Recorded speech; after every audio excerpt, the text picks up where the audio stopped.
Good morning, fellows! Yan, day 2 tayo ngayon sa Japan. Pupunta tayo ngayon sa Kyoto. Naging capital ng Japan ang Kyoto before. And then, marami daw ditong mga traditional na wooden houses. Maraming palace, maraming temples. Ano pa ba? Maraming fine dining daw dito. So, tara! Puntahan natin ang culture ng Japan. So ngayon, pupunta tayo ngayon sa Arashiyama Bamboo Grove. Yan. So isa siya sa mga kanilang tourist destination dahil napakaganda daw ng scenery doon. So hopefully, pupuntahan natin. And then, tara, sasama namin kayo kung ano itsura ng Bamboo Grove nila.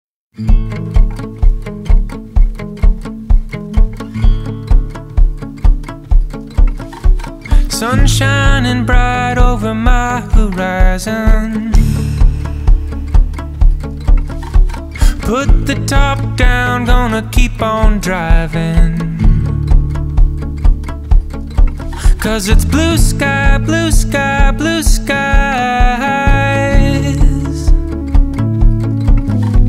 Blue sky, blue sky, blue skies. And it feels like the summer.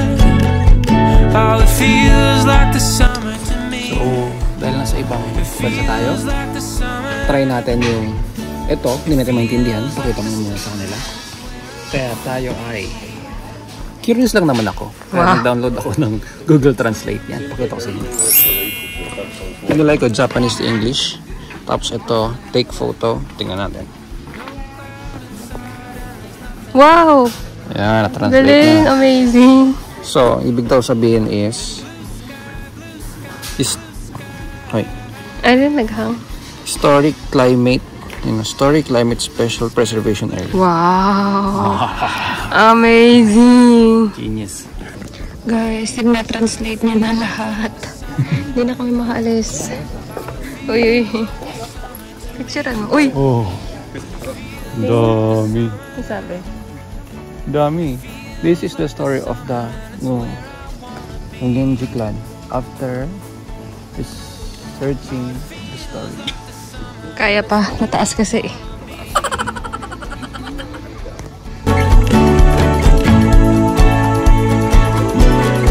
And it feels like the summer. Oh, it feels like the summer to me. Feels like the summer. Oh, it feels like the summer, and it's where I wanna be. It feels like the summer. Oh, it feels like the summer to me. Oh, it feels like the summer. Oh, it feels like the summer. It feels like the summer to me.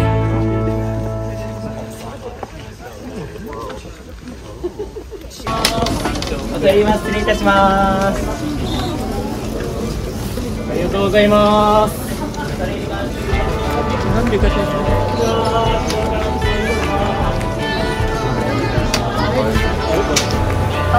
I have just one melon?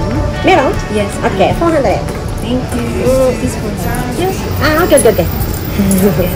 Okay. How much is this one? 5. Apa?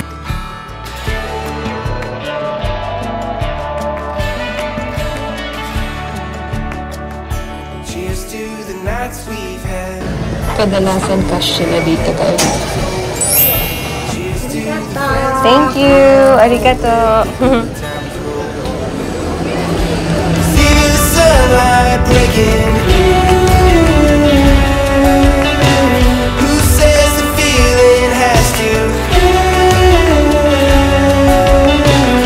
What's done is done, let the day begin. When we know what we're living for, oh, let the good times roll.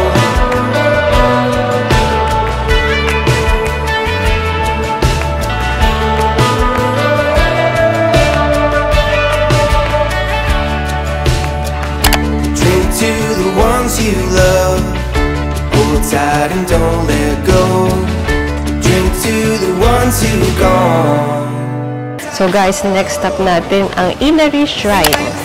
Yan guys. So, si Inari daw ay ang goddess of harvest and success in business. Pala siya guys sa pinakamalaking shrine dito at pinupuntahan ng mga tao. So, pag pumunta ka dito sa Kyoto, visit lang kayo.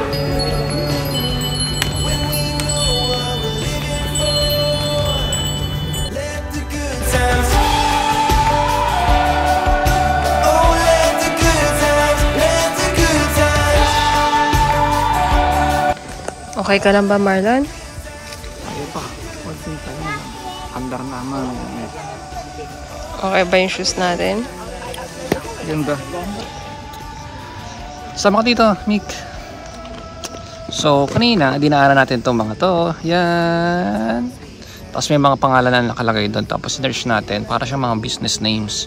So, siguro yan yung mga nag-donate ng mga nag-donate para sa mga yan. I think. Ano, kaya mo pa? Kaya tayo. Kaya na tayo, gutom na rin ako. Tara. Tara. Pupuntahan natin ay dun sa market. Pero ang sabi dito, 3 minutes na lang, darating na. So titignan natin kung darating siya talaga. 2 minutes na lang. Ano? Wala pa? Parating na. Pero 1 minute na lang kasi 1:05. Pero dito is 1:06. Go. You know now? Aabot kaya sila guys? Diba sabi natin on time? On time. May nakita ko Pilipino kanina. Nagbablog din. Guys, mga Pinoy, mga vlogger. Oh, sakto siya. 1:05 pa rin. Ayan na mga philos. Nakita nyo? On time. Tignan nyo. 1:06. 1:06 platform 1. Nandiyan na nga siya. Parating na siya. Nakita nyo yung timing talaga nila. On time na on time. Saktong sakto.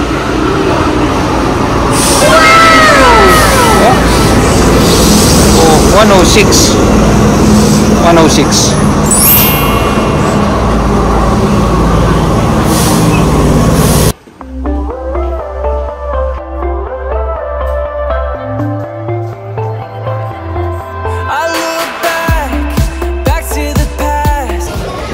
Nandito na tayo ngayon sa Nishiki Market.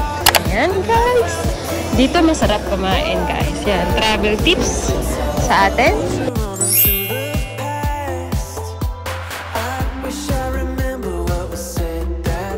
Yan guys, try natin to. Ito try ko to.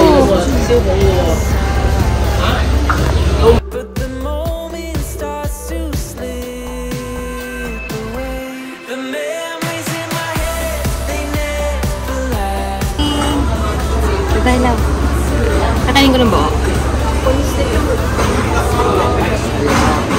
Ayan guys, so try natin ng street food dito sa Nishiki Market. May octopus baby. Gusto mo? Ang sarap! Ang sarap! Ang lasa. Gusto mo rin. Ayoko. Try naman natin itong sweet. Ah? May naman sa loob.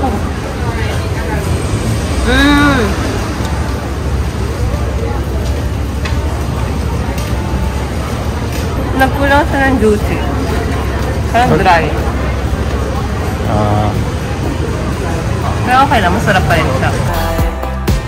But the moment starts to slip away. The memories in my head, they never lie. Holding on to moments of the past.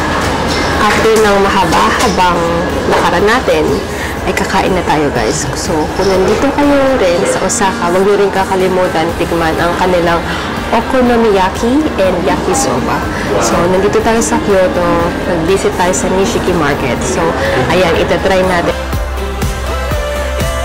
Look at that picture when the memory starts to fade.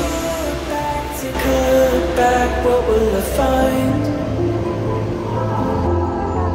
If I take a look back, what will I find? When I see your face, Guys, simula nung lumabas kami sa bahay, hindi na kami umihi. Wala na kami ihi, no? Dehydrated na kami, guys. Malapit na tayo matapos. Hindi mo kailangan maghanap ng toilet pag nandito ka. Except pag sumakit yung tiyan mo. Pero yung pag-ihi lang, wala. Lalo na pag summer dito, opo. Summer kasi, guys, ang init. Ang init. Hindi na kailangan umihi. Tara.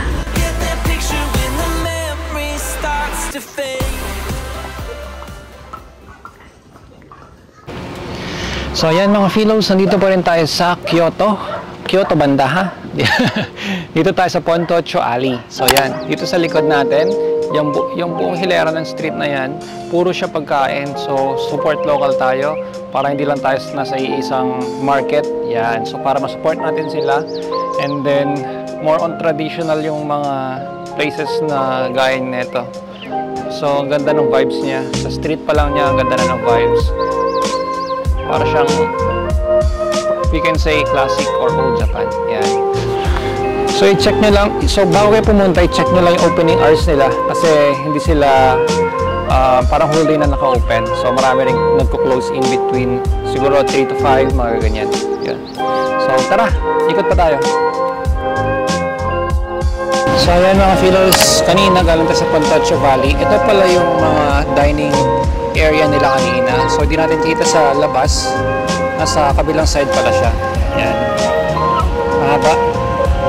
Kitang-kita siya sa road. Ayan, no? Ganda ng view nila. Sa mga pa-chill-chill lang dyan, no? Ayan, no? Ayan. Siguro mga nasa mamayang gabi dyan.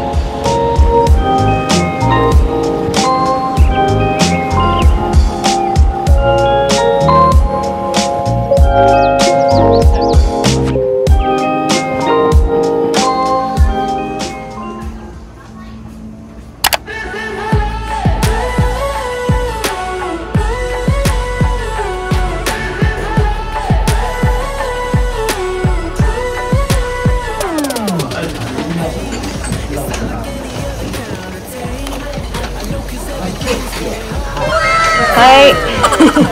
Arigatou gozaimasu! Guys, so order na tayo. Nakakita na tayo ng kuhan.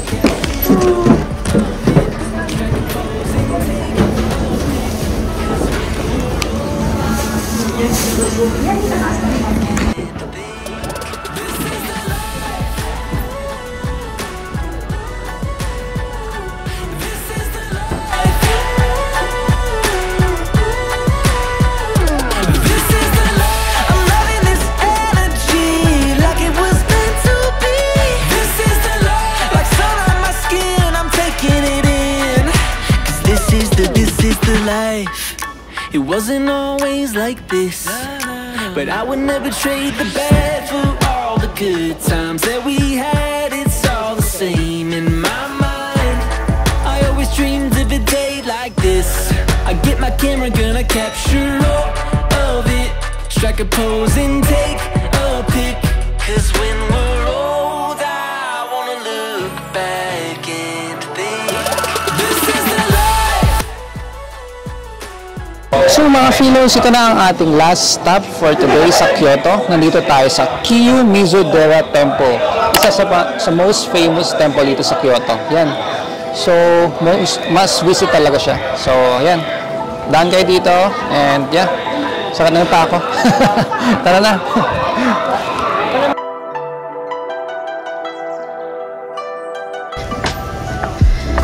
Guys, talagang nag-enjoy talaga ako dito sa trip namin dito sa Kyoto.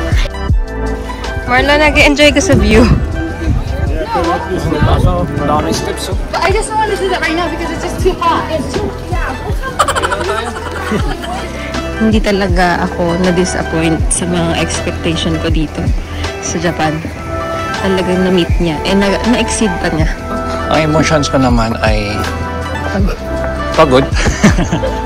Hindi, nag-enjoy din naman ako sa mga pinuntahan namin kahit na nakakapagod naman. Siyempre, sinusulit mo naman talaga kasi ilang days lang tayo dito. So far, yung culture nga nila ang nakaka-amaze. Parang isa siyang learning din na ganito pala sila yung way nila of living, kung paano yung tsura ng market nila. And then, alam mo yun, napaka-polite din nila. So, yun, ma-amaze ka lang din sa mga tao dito. Kaya pala parang okay na tumira dito, no? Wow. Lilipat na. Lipat na. Kaso ang hirap lang na. Siyempre, language nila hindi natin alam. So, mga kapakalan doon. Guys, this is my bucket list. Nagawa ko na ang makasama si Marlon dito. Wow! Ito yung bucket list ko. To have this view with this man. Wow!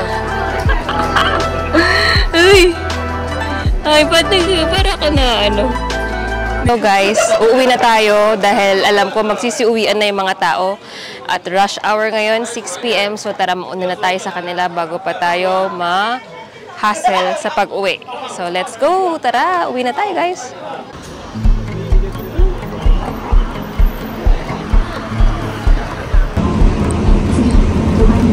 Kaya samahin ko sa bus. Advantage pag maliliit daw. Kasya siya. Sa bus kami guys. Guys, merong supermarket sa labas ng bahay namin. Dito na lang kami bibili ng dinner namin. Kasi wala na, pagod na kami. Hindi na kami makakakain sa labas. So ayan mga philos, nakauwi na tayo ng day 2 dito sa Japan. Yan. So tatapusin natin ang araw natin ng dinner. Yan, pagod na kami, ayaw na namin kumain sa labas. Dumiretso na kami ng hotel and then ito ang ating dinner. Bumili lang tayo sa convenience store. Kita niyo ba yan? Wow! Sarap guys, oh. Hindi mo akalain, gayon lang yun sa convenience store. Pero ang tanong, ano yan? Ano yun? Hindi Yan, natin alam. ang mahirap. Kaya kailangan mo ng Google Translate. Wow. Yan. Tuwan-tuwa siya dito guys. Google Translate Yan yung natin. pinaka nag-enjoy siya sa Japan, no? Lahat ng mga hindi niya alam, tinitingnan niya. Favorite niya yan. Tingnan natin kung ano to. So, camera. Wow! Wow! Wow! Wow! Green color, Sabonjol. Pati expiry date nandyan, no? Colors means. Expiry date bukas 6 PM. Yan yung tapos nandun din Bakit yung presyo. nakalagay colors means? Hindi ko rin alam. Basta yan. Iba mo yung angle. Mag-iiba yan.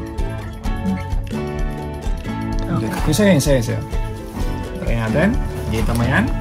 Hindi natin alam kung ano yan, di ba? Pero nakikita mo naman sa may idea ka. Pero, ang pangalan niya talaga ay Hoops. Wow! Means bento. Yumeshi. Means beef Oh, ba't meal. nag-iiba-iba? Yan yun. Means beef meal. Means beef meal. Yan. Bento. Bento. Yun ang pagkain natin ngayon. Bento. Yun lamang. Ano Yung gusto mo isa-isa. to? Yung isa-isa. Means bento. Oh. Tignan mo yung isa. Nilagay mo ulit dyan. Mag-iiba ulit. Tignan mo. Ito, fragrant chicken teriyaki, 3-color saboroju. Means chicken, means egg, sesame, mustard greens. Ayan. So yun lamang mga philos. Tapos na ang day 2. Abangan ang day 3. Dito pa rin sa Japan. Kung saan tayo pupunta. And see you on our next adventure.